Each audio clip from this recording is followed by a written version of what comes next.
Hello, IGN. My name is Jose Otero. I'm here with Brendan Graver. How you doing? And we are playing with the special characters that have been added to Hyrule Warriors. Today, we are going to focus on a Skull Kid. Skull Kid! Who you may recognize from Majora's Mask. He looks fantastic in this game. Seeing him... I noticed his weapon is actually the fairy ocarina. Yes, so he has an ocarina-type weapon, and you will get tired of the 3 notes he plays on it during the battle, because you just hear, woo! You remember at the very beginning when he steals Link's ocarina, he just plays that one note and laughs for a while and plays another off note? So, yeah, imagine a ton of that kind of trolling. But like every guest character in Hyrule Warriors, he's very cool. And he floats. You can definitely tell that Hyrule Warriors is made by a group of Zelda fans.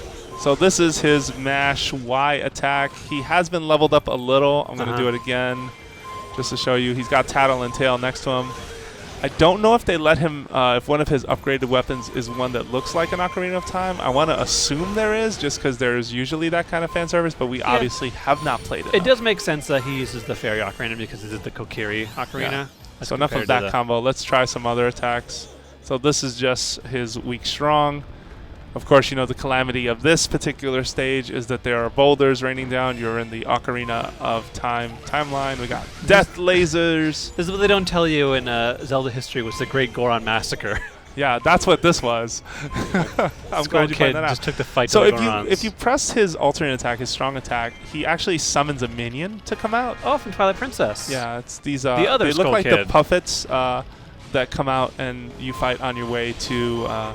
A very precious object. Let's not spoil for sake of spoilers. That was probably the most annoying version of Skull Kid, was the Twilight Princess one, who would just blow in his bagpipes, then leave and then run away.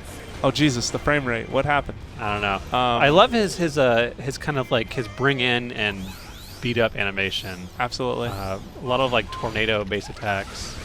Yeah. And those I-beams. Those I-beams wreck. They have like huge they're range. really good. I haven't used this attack yet. He sort of builds up a ton of magic, throws it in.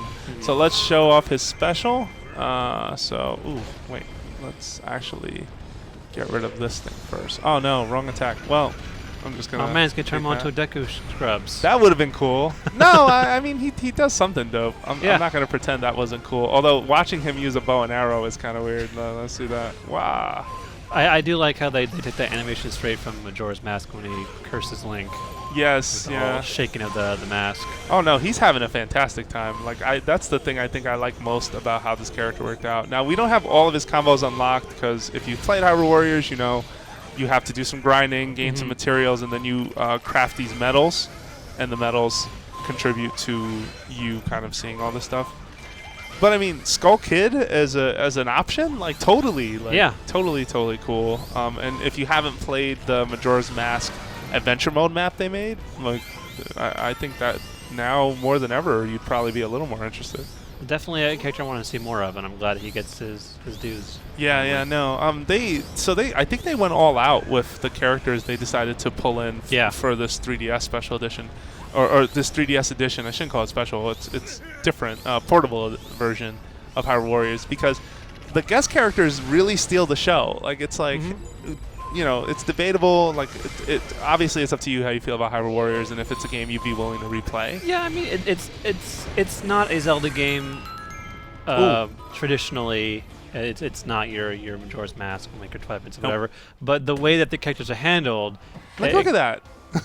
The whole floating, he just opens it with magic. The care and the reverence reminds me of Smash Brothers. If it's not a character from that franchise, but they make sure that they feel welcome in that universe. Totally. And that their abilities, their style, the mood they give off is just very reminiscent of how they played in the game. Yep, I agree with that statement completely. Let's go with... Okay, we have to take this other base. Hang on. Otherwise, they just keep raining rocks on our home base, which will become a problem. And Darunia comes out in this stage. So it's also interesting because Hyrule Warriors is also this fanfic experiment where true. You have all of these timelines kind of crossing together. And I think that was also a smart way to make it fit within the context of what Zelda's fiction as a whole. Hyrule Historia. Totally. Skull Kid and Darunia never meet, even though they are in games that reuse basically the same engine and the same assets. So it's kind of cool that you get to sort of make that happen, I guess. Nice level up. Yeah, no, you level up a lot. These characters, you get them at level 1 when you get all of them. So in case I haven't said how, Brendan, so basically, if you buy Hyrule Warriors on new 3DS, first of all, big shock, does not, to my knowledge so far at least, use any of your Wii U data. It is like a standalone game for anyone who wants to do it again.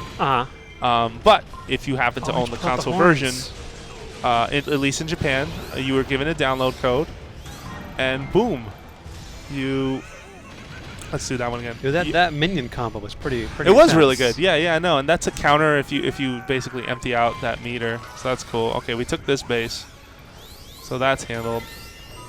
Let's just get one more up-close look at Skull Kid before we sign off. He did pull out the Twilight Princess horns when he was telling the minion to do that attack. It's pretty cool. Yep. I like that he just tosses his little ocarina. Yep.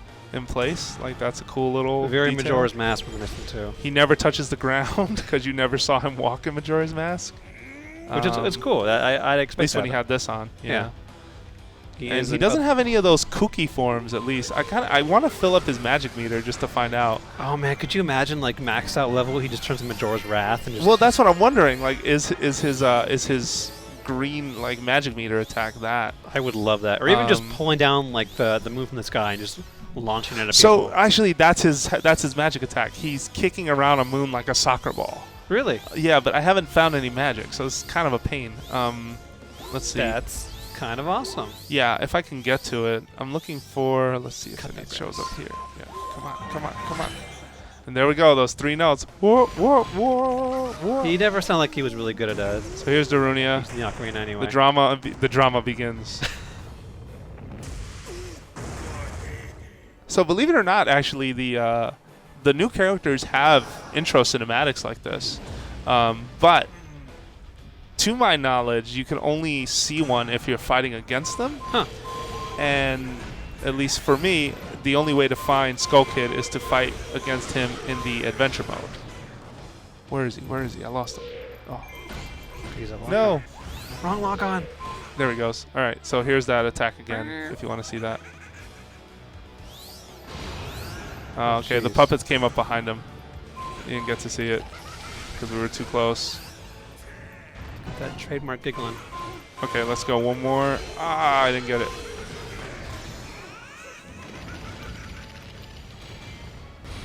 The Great Goron Massacre. Many Gorons died that day. Serious. He's not kidding. This probably gives you a lot of backstory on why the Gorons never got along with him in Majora's Mask. He just froze the entire place. You think he got rid of them all? Is that is this where you're going? I'm pretty sure after this battle, he just freezes the entire place and leaves. Then the great hero gets frozen and dies, and then we have Majora's Mask.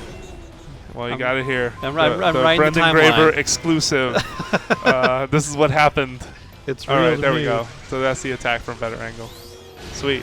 We're going to cut this here because at this rate, I'm never going to find magic. These missions go on forever, too. Yeah, they can. But, I mean, if you're someone who is, looking to double dip and you're not satisfied totally with how the 3DS version looks, and you'll be hearing more about that on the site as well real soon, I can tell you that playing these characters in Hyrule Warriors, the console version, has been really fun. The big lingering question is, will Nintendo sell these characters separately? Right now, the answer is no.